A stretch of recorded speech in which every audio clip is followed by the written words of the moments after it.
Hello दोस्तों, इस video में हम बात करेंगे फोर्ड वर्सेस फरारी की असली कहानी के बारे में। कैसे फोर्ड ने फरारी से बदला लिया और दुनिया को प्रूव कर दिया कि success is the best revenge. 1960s में यूएस का मार्केट चेंज हो रहा था। स्पोर्ट्स कार की डिमांड बढ़ रही थी। यंग पॉपुलेशन के पास पैसे खर्च करने की पावर आ गई थी क्योंकि ग्रेट डिप्रेशन और वर्ल्ड वॉर 2 खत्म हो गया था। उस टाइम फोर्ड अफोर्डेबल कार्स बनाता था, लेकिन फोर्ड की सेल्स नीचे गिर रही थी क्योंकि फोर्ड एडसेल फेल हो गई थी और जनरल मोटर्स, क्राइसलर जैसी कंपनीज की कार्स पॉपुलर हो रही थी। हेनरी फोर्ड सेकेंड, जो कि हेनरी फोर्ड के पोते और फोर्ड मोटर कंपनी के सीईओ थे, उनको समझ आ गया था कि अगर उनको वापस मार्केट कैप्चर करना है तो उनको स्पोर्ट्स कार में एंटर करना पड़ेगा और इसका सबसे आसान तरीका था किसी एग्जिस्टिंग स्पोर्ट्स कार कंपनी को खरीदना। उस टाइम फरारी की फाइनेंशियल कंडीशन इतनी अच्छी नहीं थी क्योंकि वो एक रेस कार कंपनी थी, तो थोड़े स्ट्रीट लीगल कार्स बना के वो अपनी रेसिंग टीम्स को फंड करती थी। फोर्ड ने फरारी को खरीदने का सोचा और बहुत डिस्कशंस के बाद $16 मिलियन में डील फाइनल होने वाली थी। लेकिन एंड मोमेंट पे जब एंजो फरारी, जो फरारी के फाउंडर थे, उन्होंने कॉन्ट्रैक्ट पढ़ा तो उसमें लिखा था कि फोर्ड फरारी की रेसिंग टीम का बजट डिसाइड करेगा और फरारी की रेसिंग टीम को पूरी तरह कंट्रोल करेगा। एंजो फरारी ने ये पढ़ के डील कैंसिल कर दी और कहा, I would not sell to an ugly company that builds ugly cars and ugly factory. यानी वो अपनी फरारी को ऐसी बदसूरत कंपनी को नहीं बेचेंगे जो बदसूरत फैक्ट्री में बदसूरत कार्स बनाती है।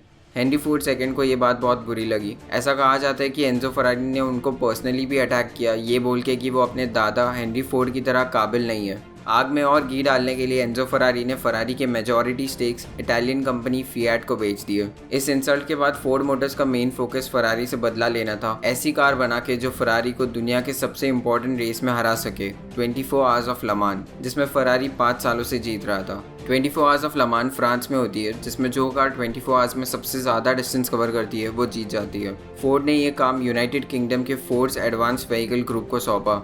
फोर्ड अपने GT40 के साथ कॉम्पीट करने वाला था, लेकिन उसमें एक प्रॉब्लम थी। वो फास्ट तो थी, लेकिन उसके ब्रेक्स गर्म होकर फेल हो जाते थे, जो किसी भी ड्राइवर के लिए बहुत रिस्की थे। फोर्ड को समझ नहीं रहा था कि कार को स्टेबल कैसे बनाए और वो 1964 और 65 में फरारी के सामने हार गए। लेकिन फोर्ड हार मानने के लिए रेडी नहीं था। इस बार उन्होंने कार डिज़ाइनर कैरोल शेल्बी को प्रोजेक्ट का इंचार्ज बनाया, जो कि अकेले अमेरिकन थे जिन्होंने 24 आवर्स ऑफ लमान जीता था।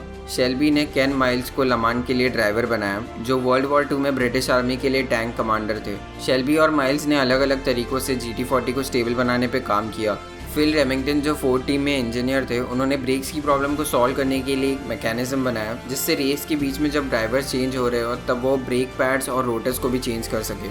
दिन रात 1 साल की मेहनत के बाद GT40 Mark II बन के रेडी हुई। 24 आवर्स ऑफ लमान 1966 में ना कि फोर्ड ने फरारी को हराया, बल्कि फर्स्ट, सेकेंड और थर्ड पोजीशन तीनों फोर्ड GT40 Mark II ने जीता। लमान की फिनिशिंग लाइन भी कंट्रोवर्शियल रही क्योंकि किम माइल्स बहुत आगे थे, लेकिन फोर्ड की PR टीम ने उनको स्लो होने के लिए कहा ताकि तीनों कार्स एक साथ फिनिश लाइन क्रॉस कर सके। लेकिन बाद में पता चला कि किम माइल्स के टीममेट ब्रूस मैक्लेरन आगे निकल गए थे और किम माइल्स के बदले ब्रूस मैक्लेरन जीत गए। ब्रूस मैक्लेरन वही है जिन्होंने बाद में मैक्लेरन कंपनी की शुरुआत की। भले ही मैक्लेरन जीते थे, लेकिन आज भी किम माइल्स को असली विनर माना जाता है। एक ही साल में Ken Miles 24 hours of Daytona, 12 hours of Sebring और 24 आवर्स ऑफ लमान जीते। लेकिन लेट 1966 में जब वो एक फोर्ड के कार की टेस्टिंग कर रहे थे तब एक्सीडेंट में उनकी डेथ हो गई। 4 साल लगातार फोर्ड लमान जीतता गया और फरारी उसके बाद से अब तक कभी भी नहीं जीती। तो ये थी फोर्ड के बदले की कहानी, जिसमें फोर्ड ने अपने गुस्से को सक्सेस अचीव करने के लिए यूज़ किया।